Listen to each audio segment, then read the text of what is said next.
Alrighty, welcome everybody to the DD Valley YouTube channel. Here we have episode 5 of Biome Explorer, and as you can see, we are down in the Glade of Trust right now. So if you are new to the channel, let me just explain what it is. DD Valley, it's all about Disney Dreamlight Valley. That's all we're talking about here. So we're going to be talking about biomes, we're going to be talking about critters, we're going to be talking about characters, we're going to be doing some gameplay, we're going to be doing some tips and tutorials and tricks to help you further your game. We're going to be doing any updates that come out, we're going to be talking about all of that. So like, subscribe, because you don't want to miss anything that we're going to be talking about over here. So getting into what the series is, Biome Explorer is just that. We go to each biome and we explore. And this is to mainly help people who are new to the game. I found when I was new to the game and I unlocked a new biome, I didn't really know what was there. And when I was doing quests, I didn't know where to find certain ingredients or certain materials. So I thought I'd make these videos to help the new people out. And maybe people who played the game for a bit and just need a little refresher on where things are and what's available in each biome.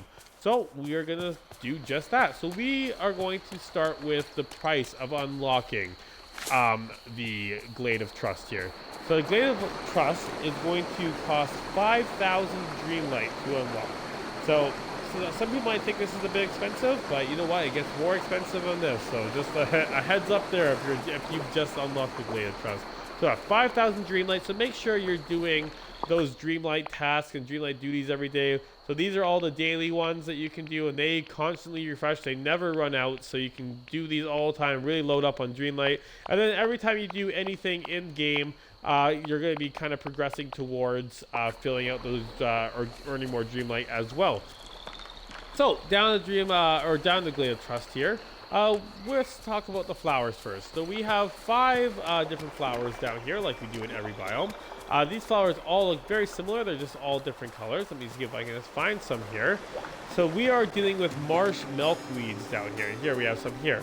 So we have 5 different colors of marsh milkweeds. We have blue, orange, purple, white, and orange and red.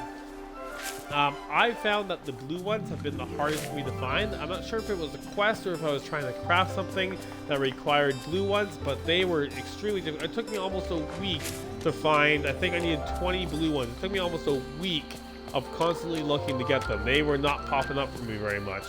So again, just a reminder, like when you're in these biomes, make sure you're gathering up materials. Because you never know when they might come in handy, or when a quest or when a crafting project you might require something that you might not have. So make sure you're just stocking up on everything. I recommend building some storage rooms. I'll be doing a video on storage rooms later on, so you can kind of check out what I've done and maybe kind of mimic it, or maybe just tailor it to your own needs. But moving on, let's see if we can find the spice down here. It's not really spice. I call it a spice because it's very similar to that, and that is the mushrooms. So mushrooms, spices, each biome except for the beach has a spice that is local to that biome, and I classify the mushroom as just that. Oh, look at that. We got some red mushrooms here. I'm not going to be able to get those ones over there. So yeah, the mushrooms are the spice that we can come down here. Mushrooms are a good thing to have. I find that Remy quite often will have a one of his favorite gifts that he wants you to bring him are quite often mushrooms. So I definitely recommend having these on hand for him. Other than that, if you haven't watched any of the videos previously in the series, you won't know that I have moved all my fruit bushes and trees up into the meadow all into one area, so they're easily harvestable. So there are no fruit bushes or trees down here, but had you just unlocked the Glade of Trust, you would be able to find lemon trees and cocoa trees down here.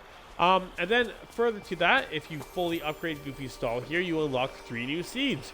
We unlocked, as we can see here, we have the rice seeds, spinach seeds, and okra seeds that you now have available down here.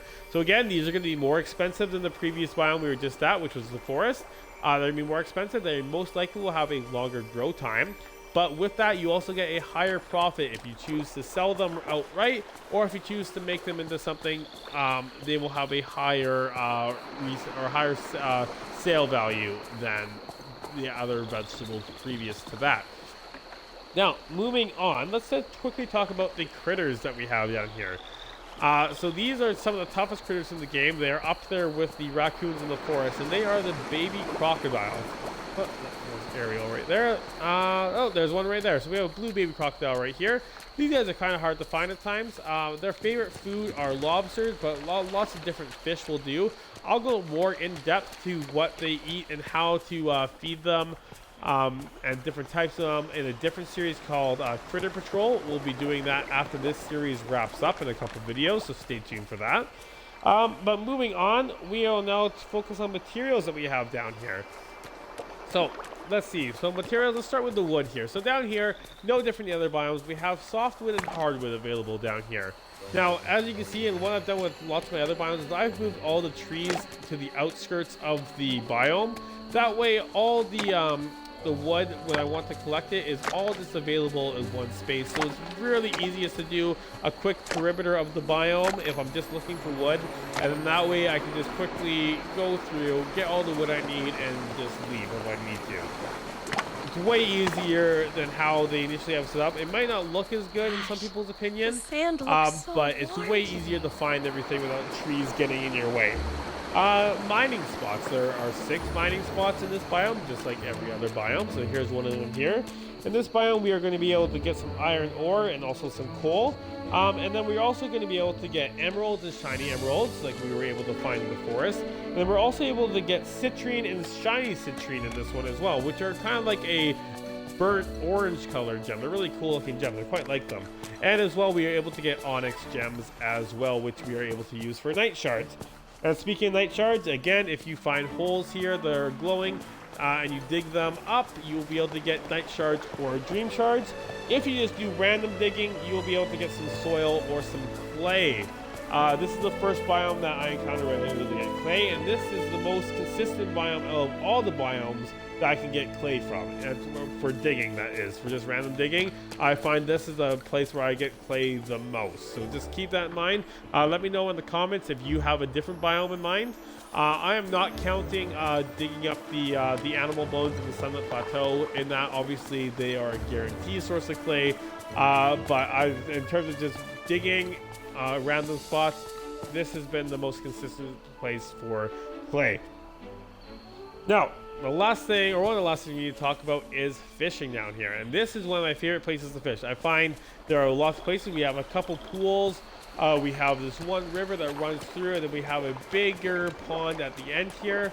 I find that I can fish here for, it seems like forever, and the fishing spots are just constantly replenishing.